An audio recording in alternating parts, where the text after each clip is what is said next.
CM Revanth Reddy ఎన్నికల సమయంలో ఇచ్చిన క్రమబద్ధీకరణ హామీని నిలబెట్టుకోవాలని, లేదంటే ఆందోళన మరింత ఉధృతం చేస్తామని సమగ్ర శిక్షణ ఉద్యోగుల సంఘ ప్రతినిధులు హెచ్చరించారు.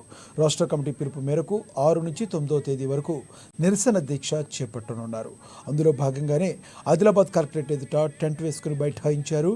ప్రభుత్వానికి వ్యతిరేకంగా పెద్ద ఎత్తున నినాదాలతో హోరెత్తిచ్చారు. ఈ సందర్భంగా సంఘం ప్రతినిధులు మాట్లాడుతూ సమగ్ర శిక్షణ ఉద్యోగులను క్రమబద్ధీకరిస్తామని, ఎన్నికల ముందు ఇచ్చిన హామీని ముఖ్యమంత్రి రేవంత్ రెడ్డి నిలబెట్టుకోవాలని వారు డిమాండ్ చేశారు. అధికారంలోకి వచ్చిన నెల రోజుల్లోనే రెగ్యులరైజ్ చేస్తామని, బేసిక్ పే అమలు చేస్తామని సీఎం హామీ ఇచ్చారన్నారు. ఇప్పుడేమో తాత్సార్యం చేస్తున్నారని ఆరోపించారు.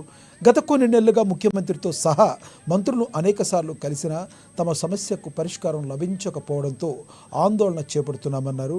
తమను రెగ్యులరైజ్ చేసే వరకు కూడా దశల వారీగా ఉద్యమం చేస్తామని వారు స్పష్టం చేశారు. ఈ కార్యక్రమంలో సంఘ రాష్ట్ర అధికార ప్రతినిధి పడాల రవీందర్, సంఘం నాయకులు పార్థసారథి, మమత, వినోద్, సురేందర్ తదితరులు ఉద్యోగులు పాల్గొన్నారు.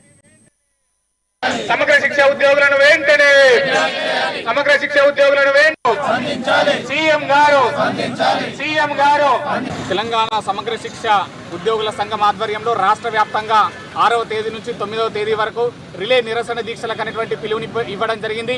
ఏదైతే మనకు సీఎం రేవంత్ రెడ్డి గారు పిసిసి అధ్యక్షుని హోదాలో సంవత్సరం కింద మేము ఎప్పుడైతే 25-30 రోజులు ధర్నా చేయడం జరిగిందో, సమ్మె చేయడం జరిగిందో, అప్పుడు తెలంగాణ సమగ్ర శిక్ష ఉద్యోగులకు మాకు బాజాప్తా హామీ అనేటువంటిది ఇవ్వడం జరిగింది. మీది ఒక రోజులో మీకు సమస్యని సాల్వ్ చేస్తా, అందరినీ రెగ్యులరైజ్ చేస్తా అని చెప్పడం జరిగింది. మేము దానికోసము ప్రభుత్వం మీద మాకున్నటువంటి నమ్మకంతో సంవత్సరం పాటు వేచి చూడడం అనేటువంటిది జరిగింది. అయినప్పటికీ మాకు ఎటువంటి ఉద్యోగ భద్రత కానీ, మరి పే స్కేల్ కానీ, మరి ఎటువంటి హామీ అనేటువంటి నెరవేర్చకుండా ఉన్నారు. కాబట్టి అందుకోసం రాష్ట్ర వ్యాప్తంగా 33 జిల్లాలలో ఈ రోజు నుంచి నిరసన దీక్షలు అనేటువంటి మొదలు పెట్టడం జరిగింది. అదేవిధంగా 10వ తేదీ నుంచి సమ్మె అనేటువంటిది చేస్తున్నాము.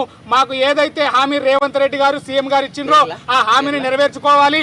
మాట తప్పము మడవ దీపం అనేటువంటి రేవంత్ రెడ్డి గారు మా విషయంలో మాట తప్పేటటువంటి పరిస్థితి కనిపిస్తున్నది. కాబట్టి మీ యొక్క మాటను నిలబెట్టుకోండి, మీరు మాట తప్పమనేటువంటి నిరూపించుకోండి. సమగ్ర శిక్ష ఉద్యోగులను తక్షణమే రెగ్యులరైజ్ చేయండి. అంతవరకు పే స్కేల్ అనేటువంటి ఇచ్చే వరకు సమగ్ర శిక్ష ఉద్యోగులు సమ్మె బాట విడవరని మేము తెలియజేస్తాం.